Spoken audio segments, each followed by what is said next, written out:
Okay, today we're gonna continue to discuss about the different international, different views about the politics in general, about the world and international relations. So today we're gonna talk about English school of international relations as a concept of international society. I'll try to explain why this idea is important, how it's different from realism and liberalism, and why it still matters today, especially when we talk about the global problems.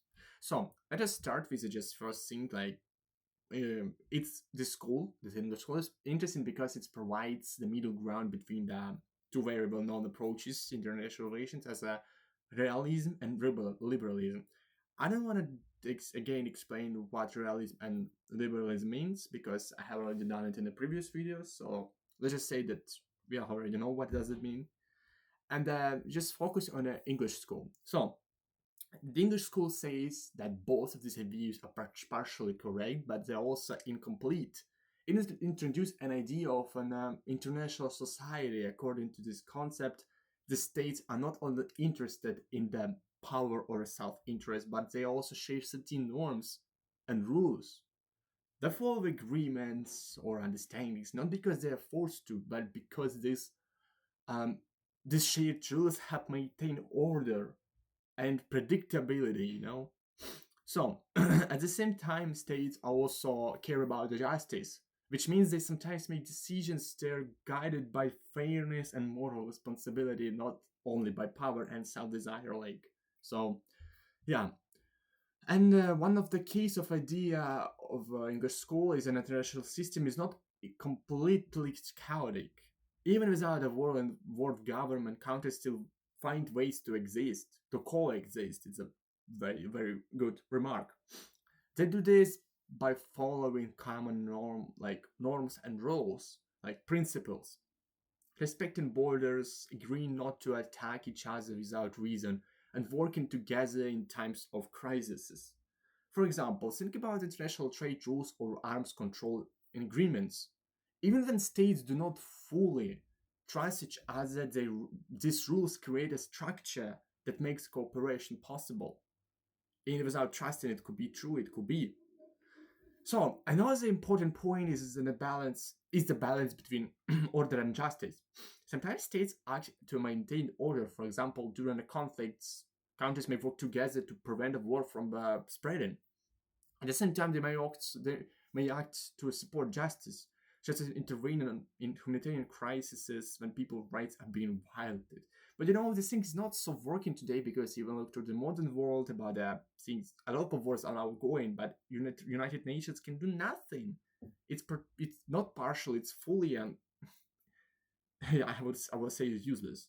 But anyway, this very good remark about that states could act is in the act like in the sake of justice. But um, it's very uncommon if you wanted to compare it with, for example, realism, because realism says that states always act in their own interests, not because they wanted like some sort of justice. And as for me, realism is actually very good.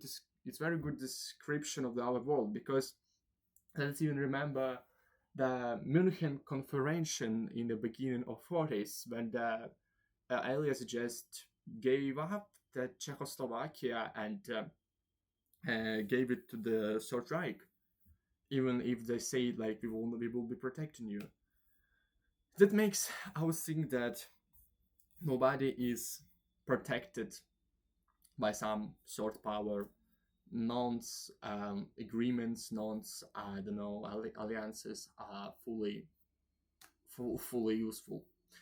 So, but anyway, let's just continue about this English school. So, English school helps us understand these decisions because it shows the states consider both stability and fairness, not just power or rules.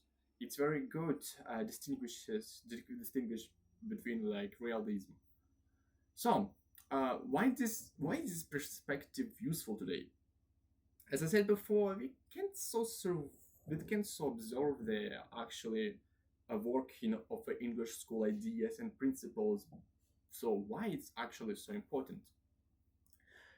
First, let's just talk about humanitarian interventions. Realists might say that the countries all interview and it's in their interest, as I said before, And liberalism might focus on the role of international organizations. The English school actually is some sort of between of them, but they add some key idea, like another layer.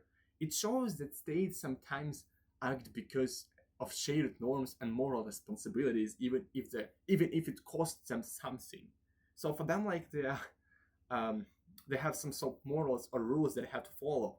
So we can see this in cases like international responses to crises, where countries step into the help civilians or prevent mass violences, even when it's risky or complicated.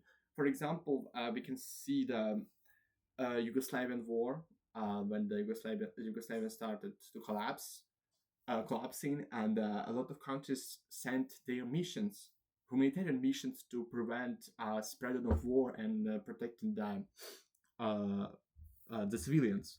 And the same we could say about Georgia. Georgia is also was under the attack of Russia, and a lot of countries send their humanitarian missions, as well as Ukraine and Polish and Polska. And also we can see that Chechnya, when the war started, like first two wars, hopefully won't be any others.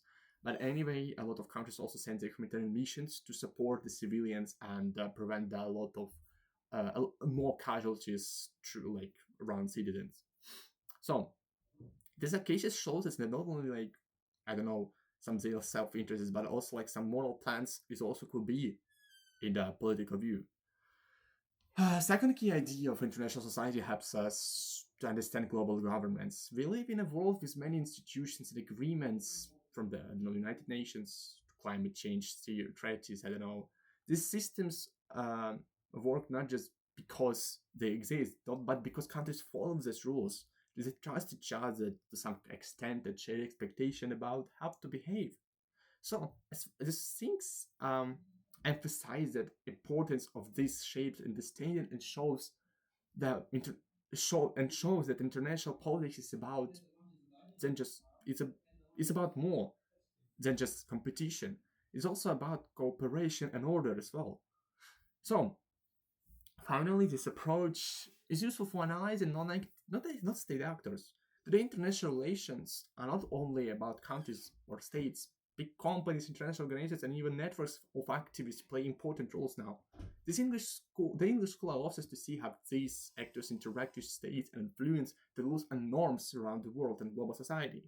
They are some sort of part of the system, and their actions matter because they can change expectation and behavior even without formal authority. So, in conclusion, I'm going to say that English school and its ideas of international society gives us a way to understand the world is to understand the world that is more complete and realism or and than realism and liberalism alone. It shows that states care about the power, yes, but also about the norms as well, or order and justice. It helps us to understand why countries sometimes cooperate, sometimes compete, and sometimes act for reasons beyond simple self-interest. In a world without humanitarian crisis, global government challenge, and powerful non-state actors, this perspective remains highly relevant. Because through the war, we can survive a lot of conflict now. Now, humanitarian missions could have a key role and impact in the conclusion of these wars. For example, even if we can see uh, just a little example about the Suez War when Egypt um, captured the Suez Channel, and the United Nations sent their humanitarian missions to retake it.